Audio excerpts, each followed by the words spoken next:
Hello friends, welcome to my channel knowledge Niti में आपका स्वागत है। आज हम एक नई सीरीज आपके साथ स्टार्ट कर रहे हैं। इसमें आपको ये भारतीय संविधान है, इंडियन पॉलिटी का, और आपको पूरा संविधान के जितने भी एमसीक्यू क्वेश्चंस मैं आपके साथ डिस्कस करूंगा। तो ज़्यादा से ज़्यादा जितने क्वेश्चन बन सकते हैं वो मैं सभी आपके साथ टर्म बाय टर्म आपके डिस्कस करता रहूँगा, तो जिससे आपका कंप्लीट ये संविधान का आपका रिवीजन हो जाएगा। ठीक है, तो चलो मैं आपके साथ स्टार्ट करता हूँ। और ये मेरा टेलीग्राम चैनल है नॉलेज नीति नाम से। अगर आप टेलीग्राम पर नॉलेज नीति सर्च करते हो तो आपको ये मेरा चैनल मिल जाएगा, और इसकी पीडीएफ है जो मैं इसी चैनल में आपको प्रोवाइड करा दूँगा, वहाँ से आप डाउनलोड कर लीजिएगा। तो ये फर्स्ट क्वेश्चन आपका ये दे रखा है, देखो क्या है। ठीक है, ये कह रहा है भारतीय झंडे की लंबाई और चौड़ाई का अनुपात क्या होता है। तो आपने इंडियन फ्लैग देखा होगा, ठीक है, तो उसमें आपकी जो लंबाई और चौड़ाई है उसका आपको अनुपात बताना है। तो इसमें आपको ऑप्शन दे रखे हैं 2:3 या 3:2, 4:2 और 1:1। तो आपको ये पता होगा जो फ्लैग होता है वो हमारा क्या होता है, रेक्टेंगुलर शेप में होता है। किस में होता है? रेक्टेंगुलर शेप में। ठीक है, तो जिसकी जो लंबाई होती है वो आपको कितनी दे रखी है? 3:2 में होता है। किस में होता है? 3:2 में। लंबाई 3 और ये 2। ठीक है, तो आपका ये आंसर कौन सा वाला हो जाएगा? ये 3:2। ठीक, आगे देखो। आगे ये आपको देखो सेकंड नंबर क्या कह रहा है। निम्नलिखित में से कौन सा यह निश्चित करता है कि भारत में सशस्त्र बलों के सदस्यों के लिए मौलिक अधिकार को कैसे लागू किया जा सकता है। जो फंडामेंटल राइट्स होते हैं, मौलिक अधिकार, वो कैसे मतलब लागू होते हैं। तो आपको ये पता करना है, भारत के राष्ट्रपति द्वारा होता है, या भारत का प्रधानमंत्री द्वारा होता है, या संसद द्वारा होता है, या फिर इनमें से कोई नहीं। इनमें से कोई नहीं, इसका मतलब क्या हुआ? इसके अलावा और कोई आंसर होगा। तो आपका आंसर क्या होगा? आपका कोई भी विधेयक वगैरह कोई भी बिल पास होता है तो कहाँ से होता है? संसद से ही होता है। कहाँ से होता है? संसद से। तो ये आपको आंसर आपका क्या हुआ? सी वाला। सी आपका आंसर हो गया। आगे देखिए, आगे आपको दे रखा है, देखो क्या कह रहा है। भारत में आपातकालीन का सिद्धांत किस देश से लिया गया है। ये आप हमारा जो ये संविधान है ये कई देशों से मतलब लिया गया है।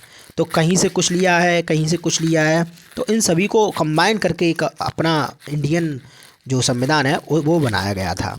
तो जो सिद्धांत है इसमें ये पूछा है आपातकालीन मतलब इमरजेंसी है वो मतलब कहाँ से ली गई है। जर्मनी से, फ्रांस से, ब्रिटेन से, या यूनाइटेड स्टेट यूएस से। तो जो हमारा ये आपातकालीन का कंसेप्ट है वो मैंने कहाँ से लिया था? जर्मनी से लिया था। कहाँ से लिया है? जर्मनी से। तो मेरा आंसर क्या हो गया? जर्मनी। ठीक, आगे देखिए। आगे आपको देखो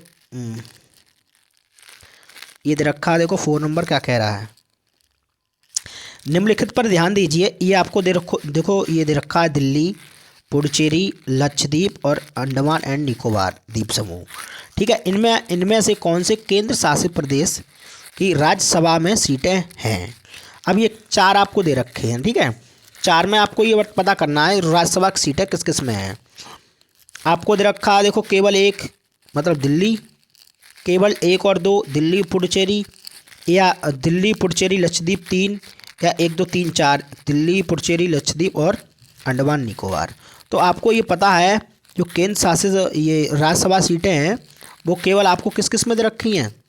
देखो आपको दिल्ली में दे रखा है और आपको पुडुचेरी में, केवल आपको 2 ही में दे रखी है। तो केवल 1 और 2, इसका मतलब क्या हुआ? आपका आंसर बी वाला हुआ, केवल 1 और 2। ठीक, आगे देखिए।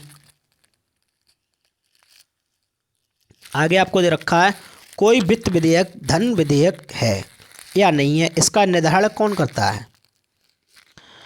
प्रधानमंत्री, या मंत्रियों की समिति, या लोकसभा स्पीकर, या राज्यसभा स्पीकर, वो सॉरी राष्ट्रपति। तो जो विधेयक धन विधेयक है या नहीं है इसका फैसला कौन करता है? कौन करता है? लोकसभा स्पीकर। लोकसभा स्पीकर। ठीक, आगे देखिए, आगे आपको दे रखा है, देखो 6 नंबर क्या कह रहा है, आपको भारत में लोकसभा और राज्यसभा में क्रमशः कितने सदस्य मनोनीत किए जाते हैं। राष्ट्रपति द्वारा ये मनोनीत किए जाते हैं, मतलब तो वो आपको ये पूछा है कि लोकसभा में कितने लोग किए जाते हैं और राज्यसभा में कितने किए जाते हैं। ठीक है, लोकसभा में 2, आपको पता है कि लोकसभा के अंदर कितने किए जाते हैं, 12। लोकसभा में कितने किए जाते हैं, 12। लोकसभा में 12 और राज्यसभा में 2, तो 12 और 2, 12 2 आपको किस में दे रखा है, बी वाले ऑप्शन में, तो 12 और 2 ये आपका आंसर हो गया। ठीक है, आगे देखो, आगे देखो 7 नंबर क्या कह रहा है, राष्ट्रपति वित्तीय आपात काल संविधान के किस अनुच्छेद के तहत लगा सकता है। जो वित्तीय मतलब फाइनेंशियल इमरजेंसी होती है, वो किस आर्टिकल के तहत लगाई जाती है, वो आपको पता करना है। अनुच्छेद 350 या अनुच्छेद 352 या अनुच्छेद 360 या अनुच्छेद 370। तो आपको किससे में लगाई जाती है, अनुच्छेद 360 के अकॉर्डिंग। जो फाइनेंशियल इमरजेंसी होती है वो 360 के अकॉर्डिंग लगती है। ठीक है, आगे देखिए, आगे आपको दे रखा, देखो सिक्किम एक आपको ये स्टेट दे रखा है, सिक्किम भारत संघ का सदस्य कौन से संवैधानिक संशोधन के बाद बना। अब ये कौन सा संविधान अमेंडमेंट हुआ था, तो उसमें आपको ये सिक्किम जो स्टेट है वो बन के ऐड हुआ था। तो आपको ये 32वें अमेंडमेंट या 35 या 36 या 37 अमेंडमेंट, और ये आपको ईयर दे रखी है 74, 75, 78। तो ये आपको पता होगा, सिक्किम का जो अमेंडमेंट हुआ था वो 36वें अमेंडमेंट के अकॉर्डिंग और सन 1975 में बना था। ठीक, तो आपका आंसर क्या हो गया, 36 में और 1975। अब आपको ये 9 नंबर क्या कह रहा है क्वेश्चन, देखो भारत के संविधान सभा का संवैधानिक सलाहकार कौन था।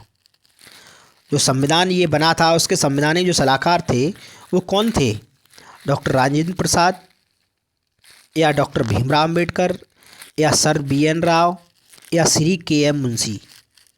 तो इसमें आपको 4 ऑप्शन में देखना है, तो कौन थे आपके, सर BN राव। कौन थे, BN राव, ये आपका आंसर हो गया।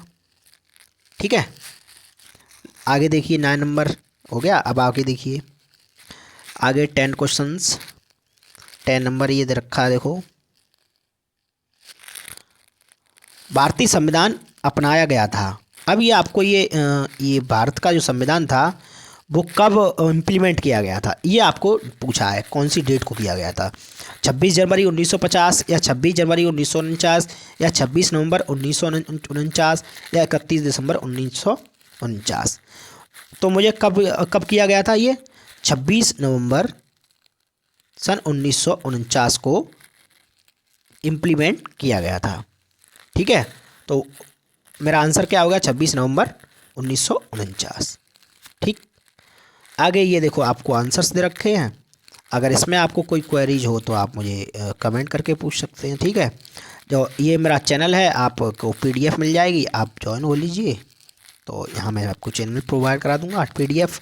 और ये मेरा YouTube चैनल नॉलेज नीति नाम से, इसे आप लाइक करिए, कमेंट करिए, शेयर करिए, सब्सक्राइब करिए और ज़्यादा से ज़्यादा शेयर करिए। और इसी तरह की ये MCQ की ये सेशन मैंने आपके साथ स्टार्ट किया है और ये कंटिन्यू चलता रहेगा, जिससे आपको ये मैं धीमे धीमे पूरी ही MCQ जितने क्वेश्चन बनेंगे वो मैं सभी आपके साथ डिस्कस कर लूँगा, जिससे आप लोगों का रिवीजन अच्छे से हो जाएगा। तो ज़्यादा से ज़्यादा अपने दोस्तों के साथ शेयर करिए। आज की वीडियो देखने के लिए आप सभी का बहुत बहुत धन्यवाद। Thank you.